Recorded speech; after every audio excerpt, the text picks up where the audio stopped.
أهلا وسهلا فيكم بقناة أفلام الملكة. اليوم رح نحكي عن فيلم اسمه The Haunting. بس قبل ما نبدأ بتمنى دعمكم للقناة بالاشتراك وتفعيل زر الجرس، وإذا عجبكم الفيلم لا تنسوني من اللايك.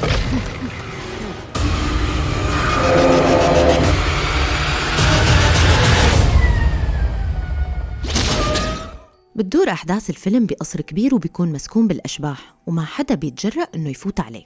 بيبدأ الفيلم بإلينور وبتكون عالمة أبحاث وبتكون عم تتخانق مع أختها لأنه أختها وزوجها بدهم يبيعوا البيت يلي عايشة فيه لأنه معتازين مصاري.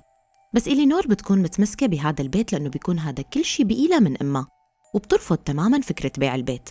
ولما بتشوفهم مصرين على قرارهم تطردهم برا البيت، وبتصير إلينور وحيدة. بعدين بتفوت على غرفة أمها وبتلبس الضوء تبعها، وبيجيها تليفون من الدكتور مارو عالم الأبحاث، وبيقلها أنه اختارها لتشارك بأبحاث القصر المخيف براتب $900 بالأسبوع، لأنها بتكون مقدمة طلب لهذا الشغل بشرط أنه يكون قلبها قوي وما تخاف، وأخيراً طلبها بينقبل. وبعدين بتركب سيارتها وبتروح على القصر المسكون، وأول ما بتفوت على القصر بتحس بهوا قوي وبتشوف تماثيل شكلها مخيف، وبتقابلها هنيك السيدة داتلي من طرف الدكتور مارو، وهي حتكون الخادمة تبعهم بالقصر، وبتاخدها لتورجيها الغرفة يلي حتنام فيها. بعدين بتشوف إلينور صورة ملك القصر هيوكرين، وبيكون شكله مخيف، وبيكون هيوكرين هو الروح الشريرة يلي ساكن القصر، وكان ساحر وتزوج مرتين، بس زوجاته التنتين انتحروا لأنه كان كل ما يجيب طفل أو طفلة يقتلهم ويدفنهم تحت القصر ويحبس أرواحهم، لأنه بيحب أصوات الأطفال تكون منتشرة بالقصر. وكان يعمل بالحيوانات نفس الشي، وبيكون حابس أرواحهم جوا التماثيل يلي موجودة بالقصر، وهذا الشي يلي بيخلي القصر مرعب وبيطلع منه أصوات غريبة، مشان هيك كل العالم بيخافوا يقربوا عليه. والشي الغريب إنه زوجته الثانية بتكون جدة إلينور، بس إلينور ما كانت بتعرف، وبتكون طالعة بالصورة بالطوق يلي إلينور لابسته واللي بتكون أمها ورثته عن جدتها. بتفوت إلينور على غرفتها وبيكون شكلها مخيف لأنه فيها كل تماثيل الأطفال يلي ماتوا، وبتقلها داتلي إنه بالليل بوقت العشاء كل واحد بيختم حاله لأنه هي ما بتكون موجودة، وبتحذرها إنه بالليل كل واحد لازم ينتبه لحاله لأنه ما بيكون في حدا جنب القصر وما حدا حيقدر يسمعهم إذا صار معهم شي. بعدين بتقابل إلينور زميلتها الجديدة واللي اسمها سايو، وبتقلها إنه حيكونوا رفقات وحتنام بالغرفة يلي جنبها. بعدين بيروحوا التنتين وبصيروا يتفرجوا على القصر، وبشوفوا باب شكله غريب ومنحوت عليه كتير تماثيل، وفي كتير تماثيل الأطفال واضح عليهم الخوف. وبيكملوا وبيوصلوا لغرفة الاحتفال وبصيروا يلعبوا سوا وبيكونوا مبسوطين كتير. ولما بيرجعوا بيقابلوا صديقهم الجديد لوك، وبعدين بيصل الدكتور مارو ومعه شخصين دود وماري، وبيتعرفوا كلهم على بعض. بعدين بيصير وقت العشاء وبيعطي الدكتور مارو التعليمات وبيقلن على التجربة يلي حيقضوها بالقصر مشان يسيطروا على الخوف ومشان يثبت للعالم إنه ما في أشباح ولا خوف من خلال البحث يلي حيعمله. وبيبلش كل واحد فيهم يحكي موقف مخيف صار معه، وأول وحدة بتكون إلينور، بس قصتها بتكون غريبة لأنها بتقول إنه أمها كل يوم بتجي لعندها بالحلم وبتحذرها من شغلة بشعة، وكمان بتحكي لهم عن شخص مخيف عطول بيجي لها بالحلم وبيستفزها بس ما بتعرف شو السبب. بيستغربوا كلهم من قصتها وبيطمنها مارو وبيقلها إنه هذا الشيء اللي هن جايين مشانه، وبيعطي لكل واحد منهم كتاب بحث، وبصير يحكي لهم عن كرين صاحب البيت وعن زوجته وعن أصوات الأطفال يلي بيسمعوها الناس بالليل، وإنهم بدهم يكتشفوا قصة هذا القصر الغريب. بعدين بتوقف ماري وبتكمل قصة كرين صاحب هذا القصر، وبتقول إنها دائما بتحس إنه موجود بكل مكان بالقصر، وأول ما بتجيب سيرته بصير مفتاح البيانو يتحرك، وأول ما بتقرب ماري على البيانو بيفلت الحبل وبينجرح وشها، وبصير هذا الشيء قبل ما تكمل قصته وتكشفه. بيطلعوها من القصر مشان تروح على المشفى وتعالج وشها، بيستنوها لترجع بس هي ما بترجع. وبالليلة الأولى بتصحى إلينور على أصوات مخيفة، بعدين بتسمع رفيقتها عم تصرخ وتناديلها، فبتروح لعندها وفجأة بصير باب الغرفة يخبط بصوت عالي، وبتركض إلينور وبتقفل الباب. بعدين بيجي لعندهم لوك لأنه بيكون سمع صوت عياطهم، بس الغريب إنه كل شي رجع لطبيعته لما وصل لعندهم. وبيروح لوك وبيفتح الباب بس ما بيلاقي شي والصوت اختفى، وبيكونوا إلينور وسيو مستغربين. ولما بيجي لوك ليفتح الحنفية بيطلع منها نفس الصوت الغريب يلي سمعوه، وبيفكر إنه اللي صار كان بسبب مواسير المي، بالرغم من إنه الباب كان عم يخبط، بس بيحاولوا يهدوا حالهم وبيقنعوا حالهم إنه اللي شافوه كان تهيؤات. ولما بيرجعوا ليناموا غرفة إلينور بيكون فيها هوا قوي، وبيطلع شبح طفلة وبتجي لعندها على التخت وبتحكي معه وبتقلها لإلينور دوري علينا وحررينا من كرين الشرير، وبتختفي. بتصحى إلينور على صوتها بس ما بتلاقي حدا، وبتشوف شباك الغرفة مفتوح والهوا قوي، بتقوم وبتسكره وبتصير تطلع على تماثيل الأطفال وبتتأملها.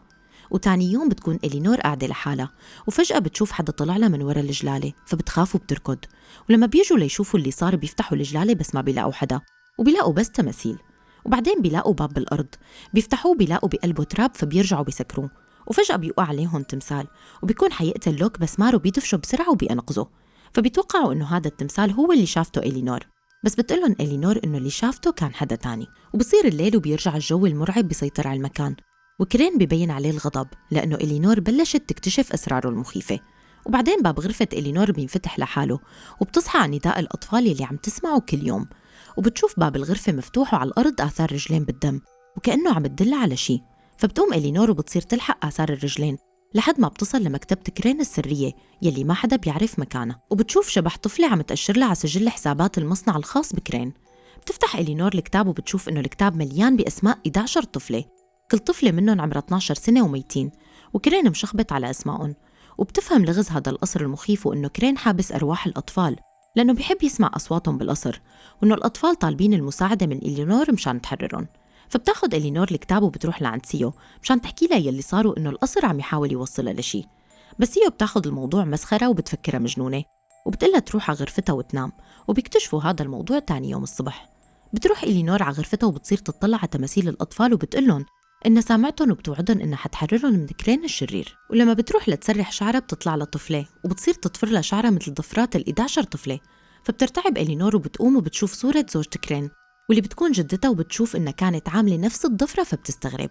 وتاني يوم بتكون إلينور واقفة مع سيو لوك وبتحكي لهم يلي عم يصير معها، بس كالعادة هن ما بيصدقوها. بس فجأة بتشوف إلينور وحدة مشنوقة ولابسة فستان أحمر، بس ما بيكون حدا شايفة غيرها.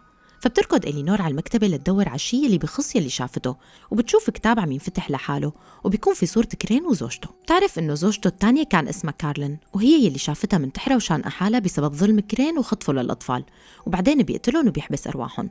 وبتصير تقلب بالكتاب بسرعة وبتشوف كارلين عم تشاور على الباب الحديد يلي شافوه بالأرض أول ما وصلوا. بتروح بسرعة وبتفتحه وبتلاقي عظام ال11 طفلة يلي كرين قتلهم، وبتعرف حقيقة الأطفال يلي كل يوم بينادولها مشان تحررهم. بعدين بتسمع صوت الأطفال وهن عم ينادولها، وبيكون جاي الصوت من الباب. بتروح لتفتح الباب بس بتطلع منه إيده بتمنعها، فبتخاف وبتركض. وبتروح لعند رفقاتها وبتحكي لهم يلي صار بعد ما اكتشفت حقيقة كرين، وبتقولن إنه كرين قتل 11 طفلة وحابس أرواحهم لأنه بيحب صوت الأطفال. وبتقولن على زوجته يلي شافتها منتحرة بسبب وحشيته، وبتحكي لهم على الباب الحديد إنه بيكون تحته مقبرة أطفال لأنها شافت أعظامهم. وبتقولن إنه أجى عليها الدور لتكون زوجته الثالثة، واختار كرين لأنها مميزة عنهم واكتشفت أسرار القصر. فبصير مارو وسيو يهدوها، بس هالمرة بيحسوا إنه إلينور معها حق وإنه كل يلي شافته ما كان مجرد تهيؤات. وبيفاجئون مارو بشغلة كان مخبيها عنهم، وبيقولن إنه القصر فعلاً كله أشباح، وإنه حاول يختبرهم بالرعب مشان يعرف تقييم كل واحد، وإنه الشجاع فيهم له مكافأة كبيرة. فبيتضايقوا كتير من مارو من اللعبة يلي حطهم فيها، وبتكون سيو أكتر وحدة متضايقة منه بسبب حالة الرعب يلي سببها لإلينور وبتضربه كف.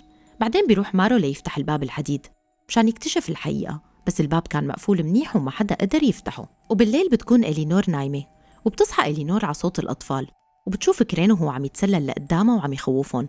فبيعصب منها كرين وبيزتها من على التخت، وبصيروا الأطفال يعيطوا من خوفهم.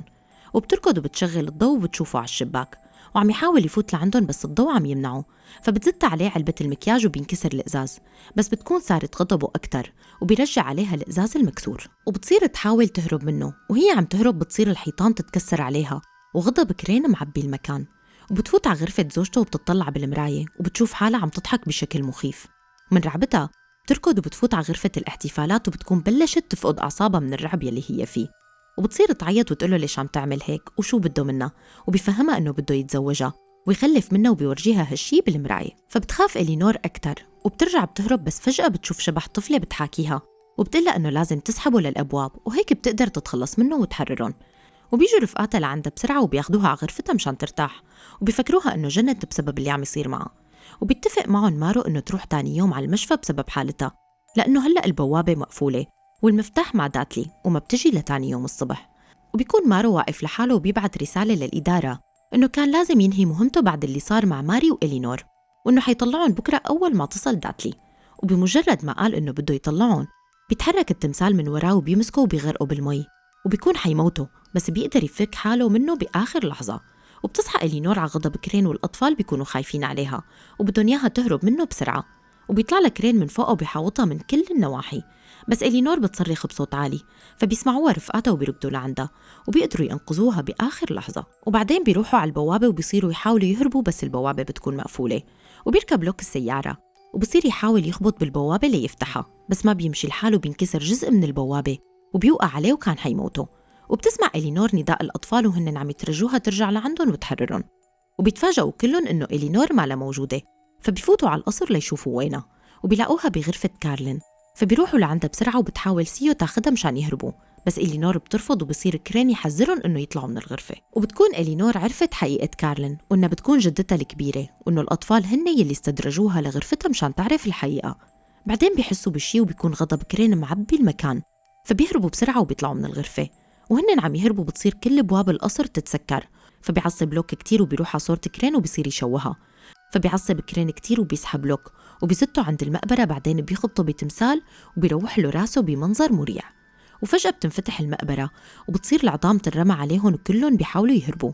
وبعدين بتصير التماثيل يلي بالقصر تتحرك وتهاجمهم، بس إلينور بتقدر تدافع عنهم بما أنها صاحبة المكان، وبتقلهم يهربوا وهي حتتولى الأمر. ولما كملت هروب بتشوف صورة جدتها كارلين وبتصير تتأملها، وبتنتبه إنه الطوق يلي لابسته كارلين نفس الطوق يلي هي لابسته. فبتقرر ترجع وتحارب كرين وتحرر الأطفال وتاخد حق جدتها يلي تسبب كرين بانتحارها.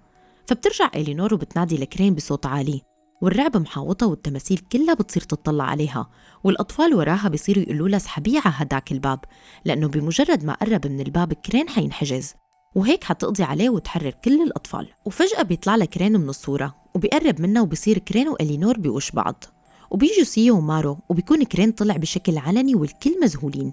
وبتصير إلينور تحاول تسحبه لناحية الباب، والحراس يلي عليه بيصيروا يستعدوا، وأول ما قرب لهم كرين بيمسكوا الحراس وبيكتفوه بيشدوه لناحية الباب.